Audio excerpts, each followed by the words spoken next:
একদিন সকালে জামিল তার মায়ের সঙ্গে বাজারে যাচ্ছিল।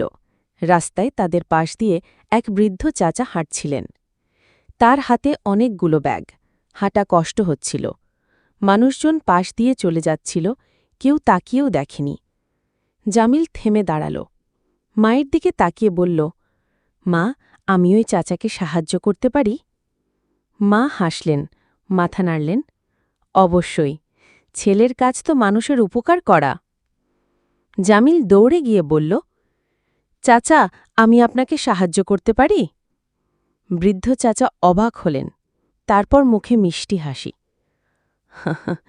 তুমি খুব ভদ্র ছেলে, খুব খুশি হব।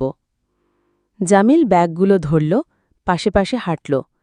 কিছুদূর গিয়ে চাচার বাড়ির কাছে পৌঁছাল।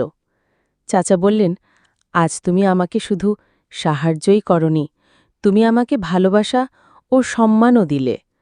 আল্লাহ তোমার মঙ্গল করুন বাবু। জামিল ফিরে এসে মায়ের হাত ধরল। মা চোখ মুছলেন, মুখে গর্বের হাসি।